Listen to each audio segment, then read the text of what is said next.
But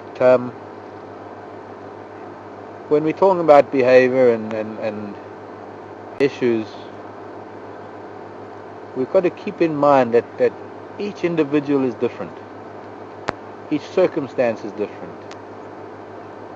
What happens in South Africa in the Sabi Sand doesn't necessarily mean that it happens with lion in the Serengeti, or the vastness of the Selous in Tanzania, or the confines of the Ngorongoro crater. I think every habitat, every lion pride, every area, every season, there are influences on the behavior and the lives of these creatures that are unpredictable and cause unpredictable results.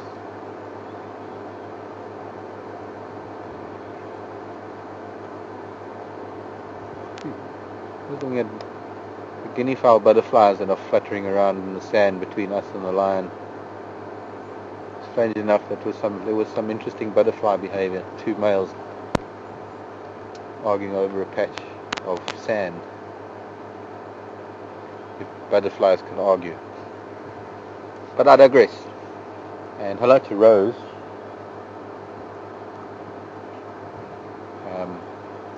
Rose is one of our frequent viewers as well.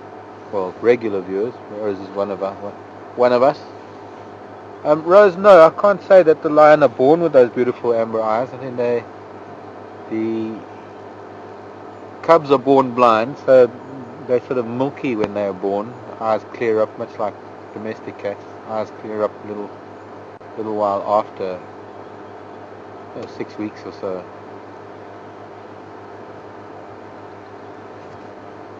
After they're born.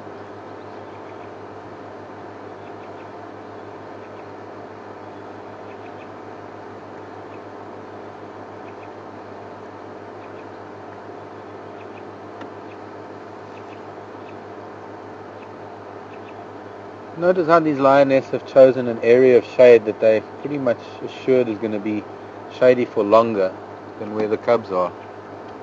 The cubs are going to be losing shade in the next 15-20 minutes,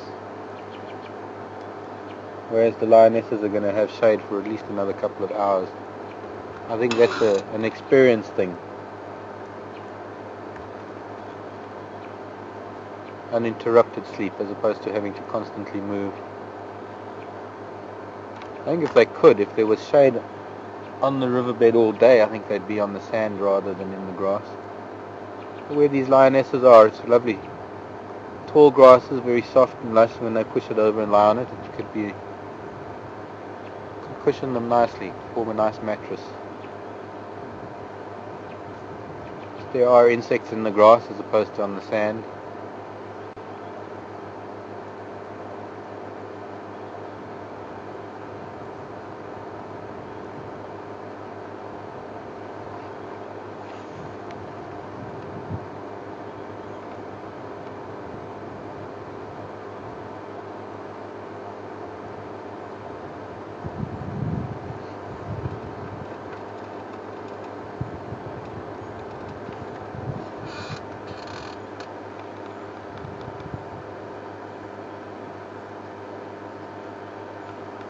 The cub lying on the right, closest to us on the right, with its rump towards us. That's one of the cubs that I was saying is showing signs of, maybe illness is a bit of a harsh term, but certainly seeing the dung back up at the kill site. I would say that's one of the little ones with diarrhea, with the hip bones showing and its fur not looking very, or its coat not looking that healthy at the moment. In fact, both of these cubs at the back. Hip bones showing.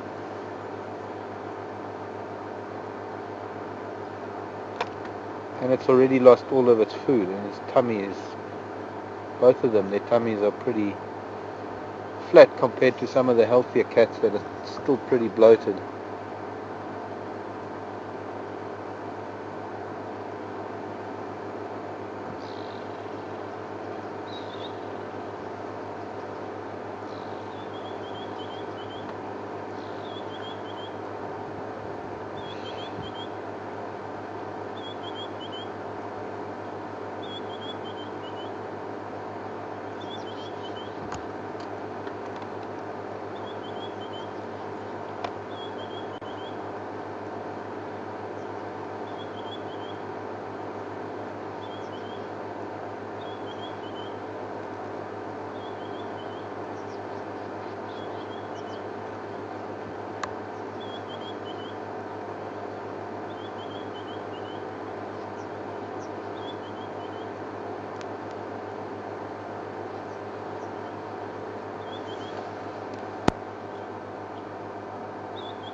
We can't be more than 100 meters from that hyena den at the moment. That would make for some interesting things this evening, depending on which way the hyena go when they're up and moving, and depending on which way the cats go when they're up and moving. I'm inclined to think that maybe the lion followed the hyena back here from,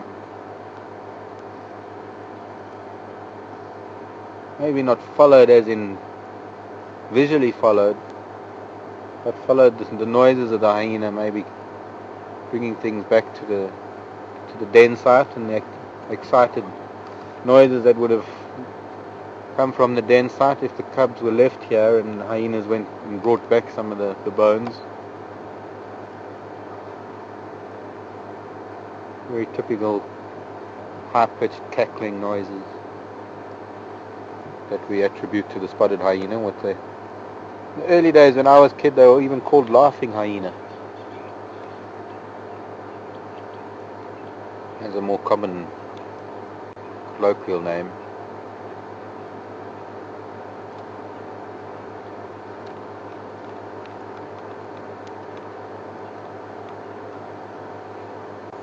I'm not sure how many there are in that clan. Do you have any idea of how many there are in that hyena clan? 5 or 6, I think. Yeah. But there was a one day that Lishan and Peter saw at least 10 of them. Oh, is it? Yeah. No, those are only the ones I've seen. Yeah, I've only seen them a long time ago.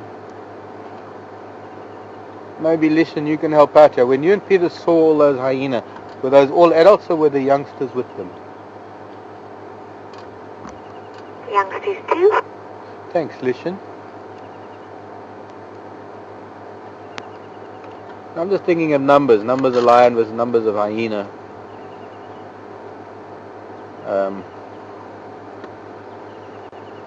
With only 6 adults, we call it maybe 6 adult hyena. The fact that there are more lion in total might be in the lion's favor.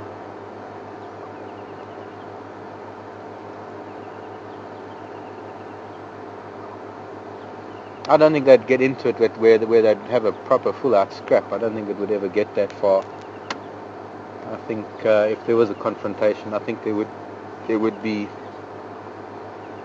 some definite acquiescence on the part of either lion or hyena, and an effort to avoid a full-on confrontation. With so many youngsters, both in the hyena den and here with the lion, I think, well, I'd like to think that they'd all try and avoid a serious confrontation.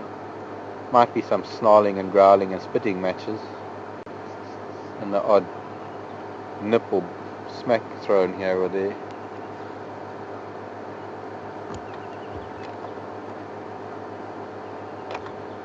Butterflies there in the foreground. Oh,